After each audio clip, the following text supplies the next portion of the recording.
जय श्री कृष्णा। राधे राधे। कजरी तीज का व्रत रखने वाली सभी बहनों को इस व्रत की हार्दिक शुभकामनाएं। हिंदू पंचांग के अनुसार हर साल भाद्रपद मास के कृष्ण पक्ष की तृतीया तिथि यानी कि रक्षाबंधन के 3 दिन बाद में कजरी तीज का व्रत आता है। हरियाली और हरितालिका तीज की तरह ही कजरी तीज का व्रत भी अखंड सौभाग्य की प्राप्ति के लिए रखा जाता है। इस दिन सुहागिन महिलाएं पति की लंबी आयु के लिए दिन भर निर्जला व्रत रखती है और करवा चौथ की तरह रात्रि में चंद्रमा उदय होने पर अर्घ्य देने के बाद ही व्रत का पालन करती है। इस व्रत में शिव जी और माता पार्वती जी के साथ साथ चंद्रमा की पूजा भी की जाती है। माना जाता है कि कजरी तीज के दिन विधि पूर्वक पूजा अर्चना करने से भगवान शिव और माता पार्वती का आशीर्वाद हमें मिलता है। जो कोई औरत इस व्रत को पूरी श्रद्धा और विश्वास के साथ करती है, उसके जीवन में सुख समृद्धि का वास होता है। जो भी बहनें कजरी तीज का व्रत रखती हैं, उन्हें एक रोटी पर गुड़ और चना रखकर गाय को अवश्य खिलाना चाहिए। उसी के बाद में व्रत का पालन करना चाहिए। इस व्रत को वैसे तो निर्जला किया जाता है। अगर आप गर्भवती हैं तो आप फल आहार कर सकती हैं, क्योंकि प्रेगनेंसी के दौरान ज्यादा भूखा रहना सही नहीं होता। अगर मौसम खराब होने की वजह से चंद्रमा के दर्शन नहीं हो रहे हैं तो रात्रि में 11:15 बजे के बाद में चंद्रमा को अर्घ्य देकर व्रत का पालन किया जा सकता है।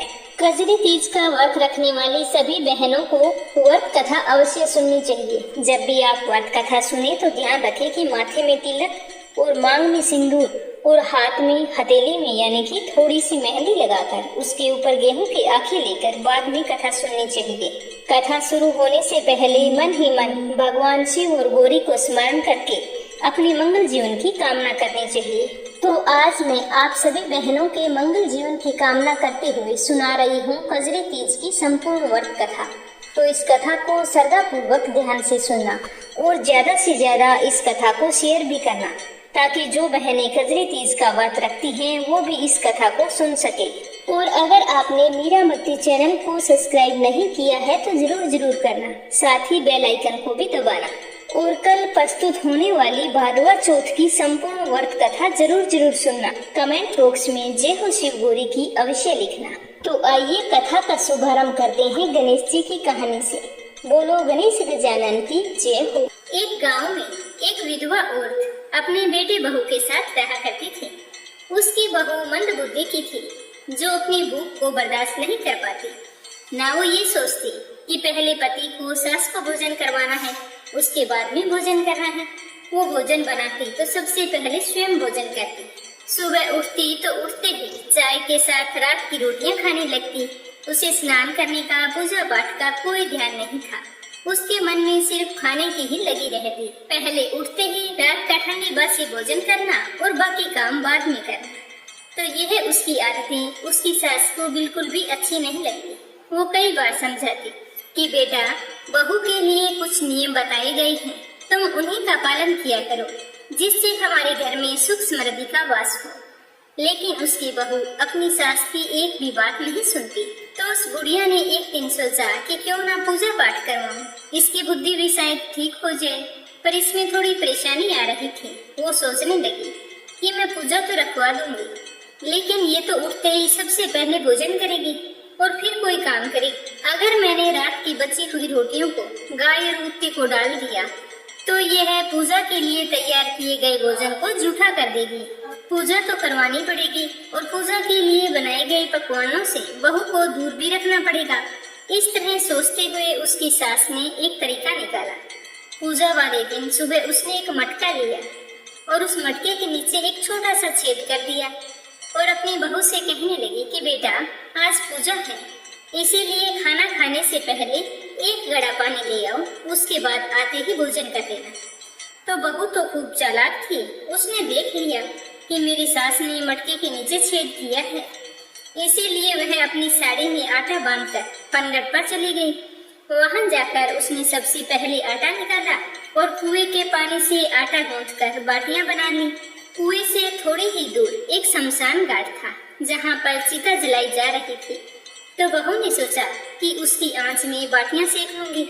जब चिता जलाने वाले वहां से चले गए तो उसने जाकर वहां बची हुई आग के अंदर बाटियां सेक ली। अब सूखी रोटियां थी उसे वो सूखी रोटी तो अच्छी नहीं लगी, तो वह गणेश जी के मंदिर चली गई। उस दिन बुधवार था। गणेश जी को सभी लोगों ने घी और सिंदूर चढ़ाया था, किसी ने चोला चढ़ाया था। तो उसने देखा कि गणेश जी की तोंद पर तो खूब सारा घी लगा है, तो उसने जल्दी जल्दी अपनी रोटियां निकाली और गणेश जी की तोंद पर रगड़ रगड़ कर चुपड़ ली और बाद में पहले गणेश जी को भोग लगा दिया और बची हुई रोटियां खाकर घर आ गए। तो बहू की यह हरकत देखकर गणेश जी को बड़ी ही हैरानी हुई और उन्होंने अपनी एक अंगुली नाक के ऊपर रख ली। जब गांव वालों ने आकर देखा कि गणेश जी तो नाक के ऊपर अंगुली चढ़ाकर बैठे हैं, तो लोगों को बड़ा ही आश्चर्य हुआ। वो देखने लगे कि गणेश जी तो गुस्से में लग रहे हैं, तो सारे के सारे अपनी तरफ से गणेश जी को मनाने में लग गए। कोई चोला चढ़ाता, कोई दूर्वा चढ़ाता, कोई लड्डुओं का भोग लगाता। हर कोई कहता कि अगर मुझसे कोई गलती हो गई हो तो हमें माफ करो और अपना ये गुस्सा छोड़ो और नाक पर से अंगुली नीचे उतारो। लेकिन गणेश जी पर तो गांव के लोगों की बातों का कोई असर नहीं हो रहा था। यह बात दूर दूर तक गाँव में फैल गई। जब नगर के राजा को इस बात का पता चला, तो राजा ने बड़े बड़े पंडितों और ज्योतिषियों को बुलाया, हवन करवाया, लेकिन गणेश जी तो फिर भी नहीं माने। गांव वाले सारे चिंतित थे। जब राजा को इस बात का पता चला, तो राजा ने पूरे गांव में ऐलान करवाया कि जो भी व्यक्ति गणेश जी की नाक से अंगुली हटवा देगा, उसे मुंह मांगा इनाम दिया जाएगा और साथ ही 5 गांव में दिए जाएंगे, उस पर उसी का राज होगा। तो गांव के सभी लोग गणेश जी को मनाने में लग गए, लेकिन गणेश जी तो नहीं माने। वो तो अपनी अंगुली चढ़ाई बैठे थे। तो अंत में विधवा की बहू को जब इस बात का पता चला, तो वह बोले कि अगर आप मुझे आज्ञा दें तो मैं गणेश जी की नाक से अंगुली हटवा सकती हूँ। तो उसकी सास सुनकर हंसने लगी, कहने लगी कि जब बड़े बड़े विद्वान भी कुछ नहीं कर पाए तो तुम क्या कर लेगी? कभी पूजा पाठ की है? भोजन खाने के अलावा कोई और काम किया है? कभी भगवान का नाम लिया है जो ऐसी बातें कर रही है? तो उसकी बहू कुछ नहीं बोली। गांव वालों ने सुना तो वो कहने लगे कि मौका तो सबको मिलना चाहिए, सभी को मौका मिला है तो एक मौका तो आपकी बहू को भी मिलना चाहिए। तो उसकी सास बोली कि ठीक है, बहू को मौका देकर देख लो, लेकिन यह गणेश जी की नाक से अंगुली नहीं हटा पाएगी, यह मैं आपको विश्वास के साथ बता रही हूँ। पर गांव वाले तो मौका देने के लिए तैयार हो गए। जैसे ही बहू को कहा कि चलो तुम गणेश जी को मनाओ, तो बहू ने कहा कि मेरी एक शर्त है। तो उसकी सास सुनकर सोचने लगी कि गूंगी मुर्ख कहीं की, पता तो कुछ है नहीं, आता जाता कुछ है नहीं, और फिर भी शर्त तो रख रही है। आज ये बची खुची इज्जत है वो भी मिट्टी में मिलाएगी। तो गांव वाले तो मान गए, कहने लगे कि क्या शर्त है। तो बहू ने कहा कि मेरे घर से लेकर मंदिर तक पर्दा बांध दो। तो गांव वालों ने कहा ठीक है। सड़क के दोनों ओर उन्होंने पर्दा बांध दिया। तो बहू ने अपना दिमाग लगाया और अपने पेटीकोट में मोगरा छिपाकर चली गई। मोगरा कपड़े धोने का होता है वो। बाहर खड़े लोग बड़े ही बेसब्री से इंतजार कर रहे थे कि बहू ऐसा क्या कहेगी जिससे रूठे हुए गणेश जी फिर से राजी हो जाएंगे। तो बहू वहां जाकर बोली कि गणेश जी, मैंने आपकी तोंद से थोड़ा सा घी क्या ले लिया, आपने तो नाक पर अंगुली चढ़ा ली, तो मैंने भोग तो पहले आपको ही लगाया था, उससे आप खुश तो नहीं हुए और नाराज हो गई, ये कैसी बात हुई? अब ऐसा करो, या तो अपनी नाक से अंगुली हटा लो, नहीं तो देखो मैं मेरे साथ क्या लेकर आई हूँ। यह कहकर बहू ने मोगरा गणेश जी को दिखाते हुए कहा कि एक मोगरे की लगाई ना तो अभी आपके टुकड़े टुकड़े हो जाएंगे। तो बहू की चेतावनी सुनकर गणेश जी तो थोड़ा डर गए और सोचने लगे कि यह तो पूरी पागल है, कहीं सच में मुझे मोगरे की ना मार दे। तो गणेश जी ने बिना सोचे समझे जल्दी से अपनी नाक पर से अंगुली हटा ली, जिसे देखकर गांववासी सारे खुश हो गए और बहू का जयकारा लगाने लगे। राजा को जब पता चला कि उस विधवा की बहू ने गणेश जी को पसंद कर दिया है, तो उन्होंने अपने कहे अनुसार 5 गांव इनाम में दिए। तो अपनी बहू की चतुराई देखकर उसकी सास भी बहुत ही प्रसन्न हुई और उसके बाद सास बहू दोनों गणेश जी भगवान की पूजा करने लगी। कहते हैं कि जो भी व्यक्ति पूरे श्रद्धा भाव के साथ गणेश जी की पूजा करके इस कथा को सुनता है, भगवान गणेश उसकी सारी मनोकामनाएं पूर्ण करते हैं। कजरी तीज व्रत कथा। एक साहूकार था, उसके 7 बेटे थे। उसका सबसे छोटा बेटा अपाहिज था। वह रोजाना एक वेश्या के पास जाता था। उसकी पत्नी बहुत ही पतिव्रता नारी थी। वह खुद उसे कंधे पर बैठाकर वेश्या के यहाँ लेकर जाती। वह बहुत ही गरीब थी, जेठानियों के पास काम करके अपना गुजारा किया करती थी। वह अपने पति को गलत व्यवहार के लिए कभी भी कुछ भी नहीं कहती और अपने पतिव्रत धर्म का बड़ी ही श्रद्धा से पालन करती थी। धार्मिक विचारों वाली होने के कारण वह पूजा पाठ और व्रत भी किया करती थी। ऐसा करते करते एक बार भाद्रपद महीने में कजरी तीज का व्रत आया तो उसकी सभी जेठानियों ने तीज माता का व्रत रखा और व्रत और पूजा के लिए सातु भी बनाए। छोटी बहू तो बहुत ही गरीब थी, उसकी सास ने उसके लिए भी एक सातु का छोटा सा पिंडा बनाकर दे दिया। शाम को पूजा करके जैसे ही वो सत्तू पासने लगी तो उसका पति बोला कि मुझे पहले वेश्या के यहाँ छोड़कर आओ, फिर अपना काम करना। तो उसने चुपचाप सत्तू का लड्डू वहीं पर रख दिया और अपने पति को हमेशा की तरह कंधे पर बैठाकर वेश्या के यहाँ छोड़ने चली गई। जब वो रोजाना उसके घर छोड़ने के लिए जाती थी तो वहाँ पर उतारते ही उसका पति कहता था कि तुम अब जाओ। उस दिन वो कहना भूल गया तो वो वेश्या के घर के बाहर ही खड़ी हो गई और अपने पति के लौटने का इंतजार करने लगी। इतने में जोर जोर से बारिश आने लगी और बरसाती नदी में पानी बहने लगा। कुछ देर बाद नदी में से आवाज आई कि आओ तारी जाओ तारी, दोना खोल के पी, पिया प्यारी होई।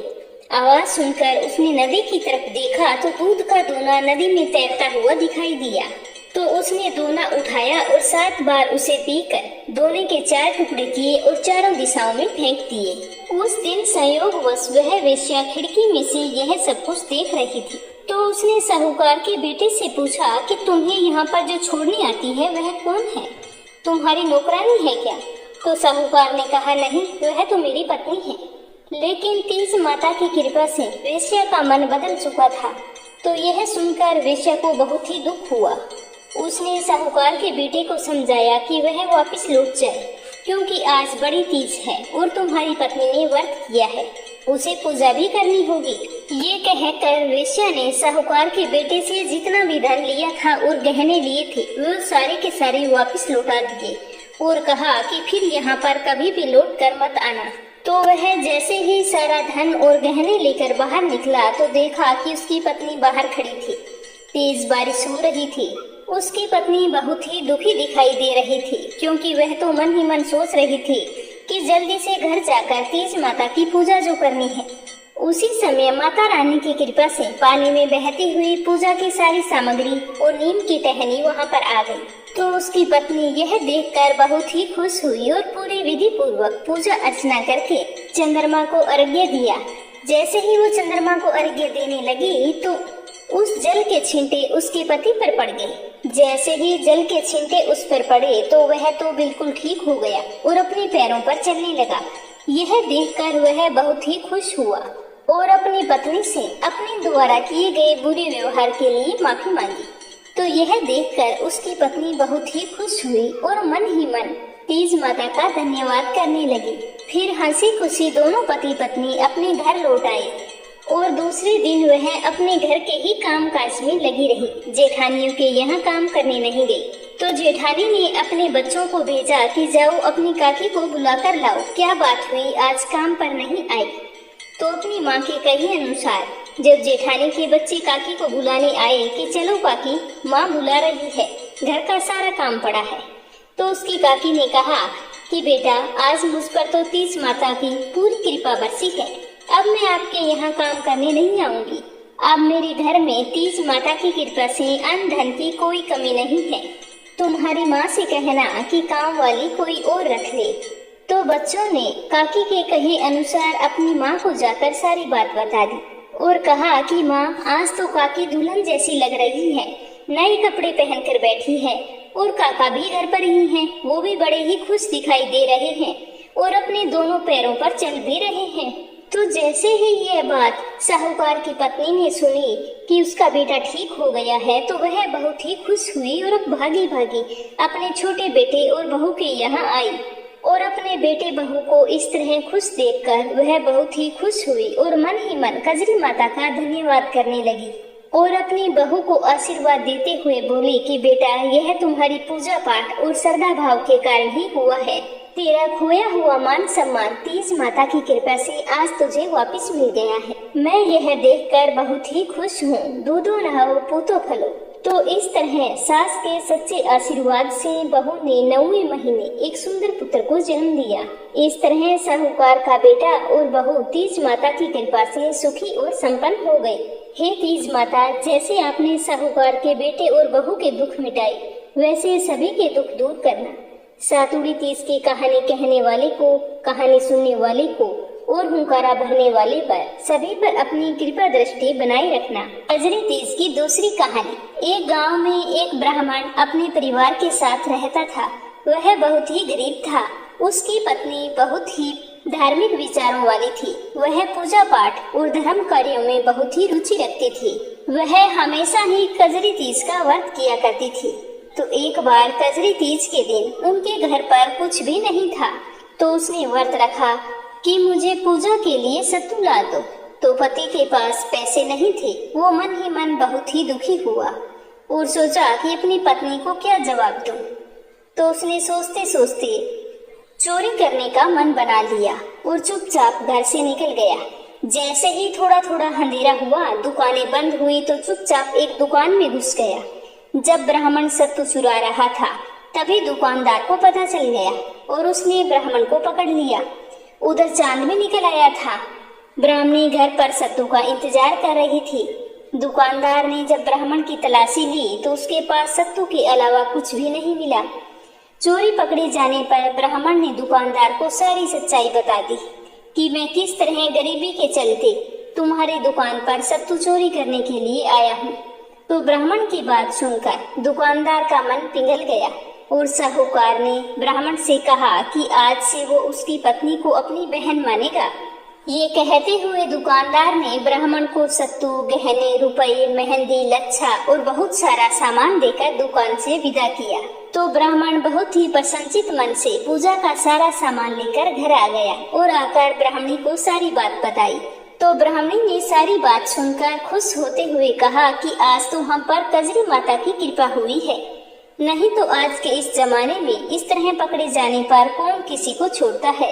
फिर दोनों ने पूरे श्रद्धा भाव से कजरी माता की पूजा की, व्रत कथा सुनी और चंद्रमा को अर्घ्य देकर व्रत का पारण किया। फिर दोनों खुशी खुशी सो गए। सुबह होने पर ब्राह्मण और ब्राह्मणी उस दुकानदार का धन्यवाद देने के लिए उसके पास गए।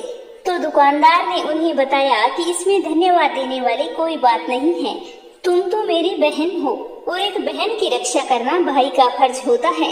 इसीलिए मैंने तुम्हारे लिए राजा से बात की है। राजा ने ब्राह्मण के लिए 5 गांव दान में दिए हैं, जिससे तुम अपना गुजारा अच्छी तरह से कर सकते हो। तो इस तरह से कजरी तीज का व्रत करने से ब्राह्मण और ब्राह्मणी धनवान और पुत्रवान हो गए। फिर इस लोक के समस्त सुखों को भोगते हुए अंत में वैकुंठ धाम को गए। हे तीज माता, जैसा ब्राह्मण और ब्राह्मणी को दिया वैसा सबको देना। सभी पर अपनी कृपा दृष्टि बनाए रखना। बोलो तीज माता की जय हो। सातुड़ी तीज की कथा सुनने के बाद में नीमड़ी माता की कथा भी अवश्य सुननी चाहिए। बोलो नीमड़ी माता की जय हो। एक शहर में एक सेठ और सेठानी रहते थे। वो बहुत ही धनवान थे, लेकिन उनके कोई पुत्र नहीं था। इसीलिए वो दोनों बहुत ही दुखी रहते थे। बहुत से पूजा पाठ किए, लेकिन उन्हें संतान की प्राप्ति नहीं हुई। इसी तरह समय बीतता जा रहा था। एक दिन की बात है कि सेठानी अपने पड़ोस में गई, तो वहाँ पर कई महिलाओं को कथा कहते हुए सुना। तो वो वहाँ पर बैठ गई और पूजा पाठ समाप्त होने पर पूछा कि बहनों, आप ये सब क्या कर रही हो और इसके करने से क्या फल मिलता है। तो उसकी पड़ोसन ने बताया कि बहन, यह भादों की बड़ी तीज का व्रत है। इस व्रत को करने से खोया हुआ मान सम्मान, धन संपदा, संतान, अगर पति परदेश गया हो तो वापिस आ जाता है, यानी कि मन की सारी मुरादें पूरी होती है। तो सेठानी यह सुनकर बहुत ही खुश हुई। उसने कहा कि अगर मैं इस व्रत को करूं तो मेरे भी संतान अवश्य होगी। तो कृपा करके बहन, मुझे इस व्रत की पूरी विधि और नियम बताओ। मैं भी इस व्रत को करूंगी। मुझे विश्वास है कि तीज माता मेरी गोद अवश्य भरेंगी। तो उसकी पड़ोसन ने सेठानी को व्रत करने के सारा नियम और विधि उसे बता दी। तो सेठानी बोली कि मैं आज ही इस व्रत को करूंगी, क्योंकि अभी तक मैंने अन्न का दाना नहीं खाया है।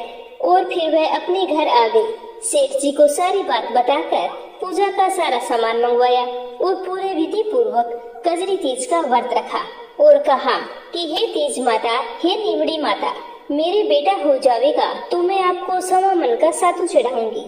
तो माता रानी की उस पर कृपा हुई तो सेठानी को 9वें महीने पुत्र की प्राप्ति हो गई। लेकिन सेठानी ने सत्तू नहीं चढ़ाया। समय के साथ साथ सेठानी को 7 बेटे हो गए, लेकिन सेठानी तो सत्तू चढ़ाना भूल गई। ऐसा करते करते समय के साथ उसके बेटे बड़े होने लगे, लेकिन सेठानी को सत्तू चढ़ाना याद नहीं आया। इसी तरह सालों बीत गए।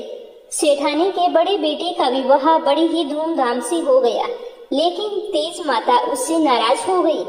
जैसे ही उसका बेटा विवाह करवा के घर लौटा तो सांप के डसने से उसके बेटे की मौत हो गई। इससे सेठ और सेठानी दोनों बहुत ही दुखी हुए, लेकिन उन्हें पता नहीं था कि हमारी ही गलती की सजा हमें मिल रही है।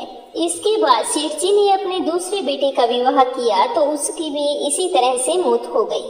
उसके बाद एक के बाद एक इस तरह से 6 बेटों की मौत हो गई।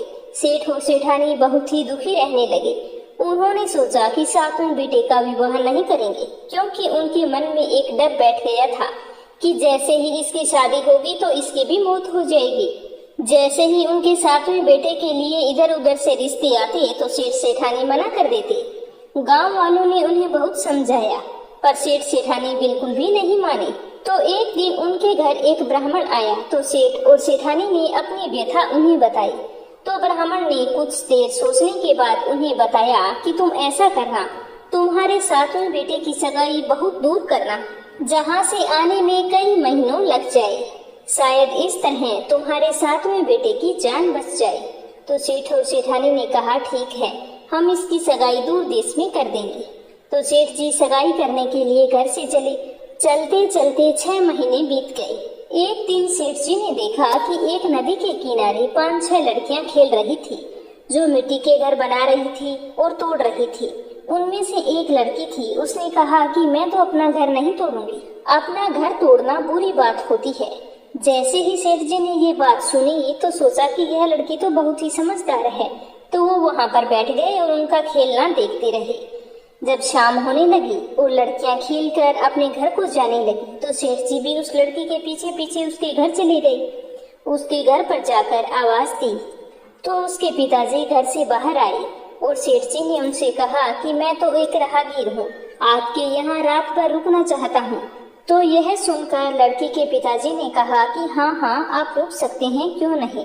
जब रात को सेठ जी और लड़की के पिताजी दोनों भोजन करने बैठे तो लड़की के पिताजी ने पूछा कि आपका यहाँ आना कैसे हुआ। तो सेठ जी ने बताया कि मैं अगले गांव में अपने बेटे के लिए रिश्ता देखने जा रहा हूँ। तो लड़की के पिताजी ने कहा कि बुरा ना मानो तो मैं एक बात कहूँ, मेरे बेटे की सगाई मैं आपके बेटे से करना चाहता हूँ। यह सुनकर सेठ जी के तो मन की मुराद पूरी हो गई और उन्होंने तुरंत हाँ कर दी। इस तरह से दोनों का रिश्ता तय हो गया। घर आकर सेठ जी अपने बेटे के विवाह की तैयारी करने लगे।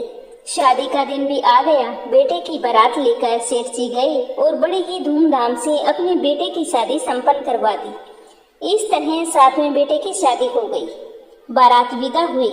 लंबा सफर होने के कारण लड़की की माँ ने लड़की से कहा कि बेटा, मैं ये सातू रख रही हूँ, रास्ते में तुम्हारे कजरी तीज का व्रत आएगा तो तुम व्रत करना, नीमड़ी माता की पूजा करना और नीमड़ी माता की कथा सुनना। सातू पास लेना, वह कल्पना निकाल कर ससुर जी को दे देना। तो लड़की ने उस व्रत के बारे में सारी सीख अपनी माँ से अच्छे से समझ ली। बारात धूमधाम से वहाँ से निकल गई। रास्ते में बड़ी तीज का दिन आया तो ससुर जी ने बहू से कहा कि बहू भोजन कर लो।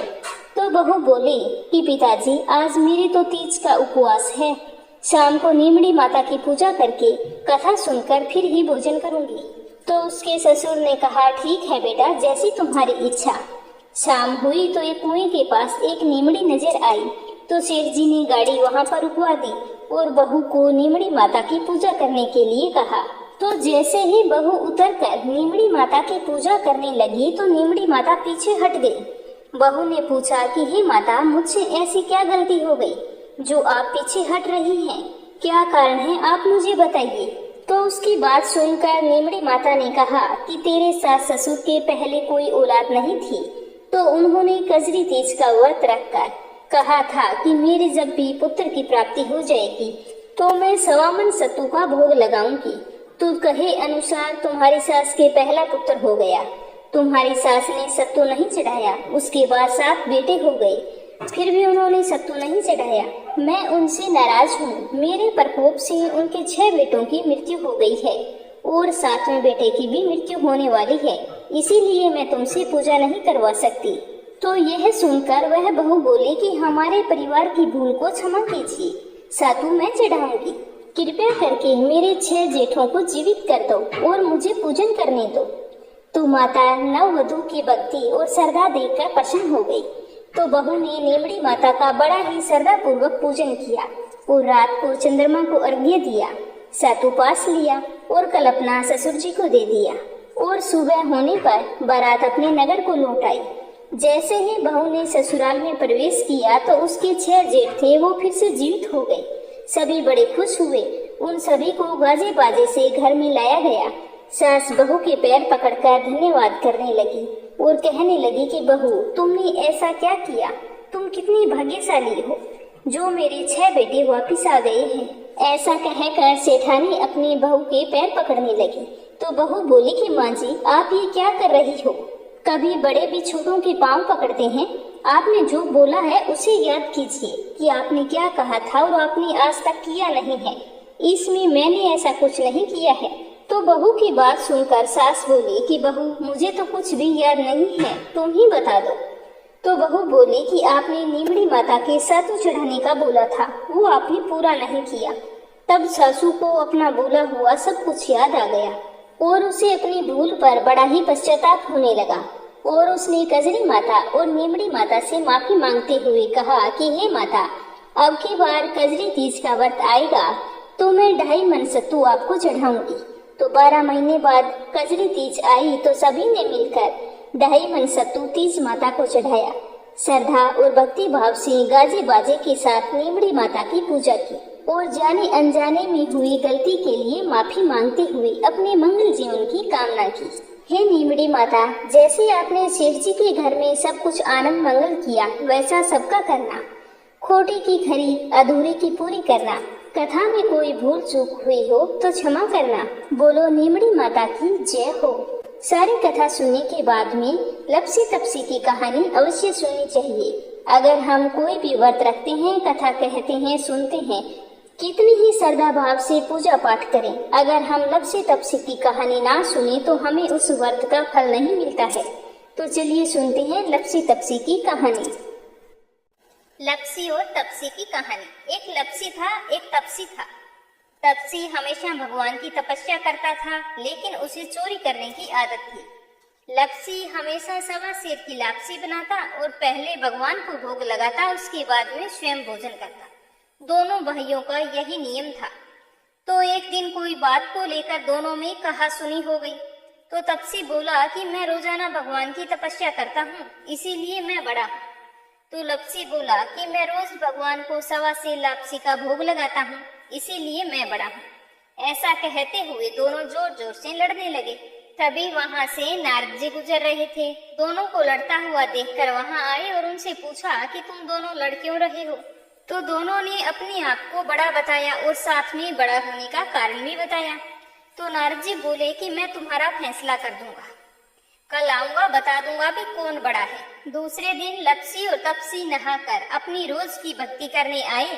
तो नारद जी ने छुपकर 1.25 करोड़ की एक एक अंगूठी उन दोनों के आगे रख दी। जैसे ही भक्ति करते हुए तपसी की नजर उस अंगूठी पर पड़ी तो उसने चुपचाप से उठाई और अपने पैर के नीचे दबा ली। लपसी की नजर अंगूठी पर पड़ी, लेकिन उसने ध्यान नहीं दिया। उसने पहले भगवान को भोग लगाया और फिर स्वयं भोजन करने के लिए बैठ गया। थोड़ी देर बाद नारद जी सामने आए तो दोनों ने पूछा कि अब बताओ हम में से कौन बड़ा है। तो नारद जी ने तपसी से खड़ा होने के लिए कहा। तो वो खड़ा हुआ तो उसके पैर के नीचे दबी हुई अंगूठी दिखाई दी। तो नारद जी ने तपसी से कहा, तपस्या तो तुम करते हो, इतनी तपस्या करने के बाद भी तुम्हारी चोरी करने की आदत नहीं गई। ये अंगूठी मैंने ही तुम दोनों के आगे रखी थी। मैं ये देखना चाहता था कि तुम दोनों में से किनके मन में लालच है। तो तूने तो अंगूठी दिखाई पड़ते ही झट से अपने पैर के नीचे दबा ली। लेकिन लप्सी का ध्यान अंगूठी पर जाने के बाद भी लप्सी ने अंगूठी को ना ही उठाया और ना ही ध्यान किया। उसने सिर्फ अपने भगवान जी में ही ध्यान रखा, उन्हें भोग लगाया और बाद में स्वयं भोजन करने लगा। इसीलिए लप्सी बड़ा है और तुम्हें तुम्हारी तपस्या का कोई भी फल नहीं मिलने वाला। जितनी चाहे मर्जी तुम तपस्या कर लो, तुम्हें इसका कोई भी फल नहीं मिलेगा। तो तपसी को यह सुनकर बहुत ही दुख हुआ और वह शर्मिंदा होकर नारद जी से माफी मांगने लगा और कहने लगा कि आज तक की मेरी गलती माफ करो और मुझे बताओ कि मुझे मेरी तपस्या का फल कैसे मिलेगा। आज के बाद कभी भी मैं चोरी नहीं करूंगा। तो नारद जी ने कहा कि यदि कोई गाय और कुत्ते की रोटी नहीं बनाएगा तो उसका फल तुझे मिलेगा। यदि कोई आदमी ब्राह्मण को भोजन करवाकर उसे दक्षिणा नहीं देगा तो उसका फल भी तुझे ही मिलेगा। अगर किसी को सूट, तीवल, साड़ी अगर हम देते हैं, उसके ऊपर अगर भेंट स्वरूप कुछ रुपए नहीं देंगे तो उसका फल भी तुझे ही मिलेगा। अगर कोई व्यक्ति दिए से दिया जलाएगा तो उसका फल भी तुझे ही मिलेगा। अगर कोई औरत आंगन लीपकर चौका नहीं लीपेगी तो उसका फल भी तुझे ही मिलेगा। यदि कोई व्रत कथा में सारी कहानी सुन ले लेकिन तुम्हारी कहानी ना सुने तो उसका फल भी तुझे ही मिलेगा। उसी दिन से हर व्रत कथा और कहानी के साथ लप्सी तपसी की कहानी कहीं और सुनी जाती है। तो ये थी कजरी तीज पर सुनी जाने वाली संपूर्ण व्रत कथा। कथा सुनकर आपको कैसा लगा कमेंट बॉक्स में जरूर बताना।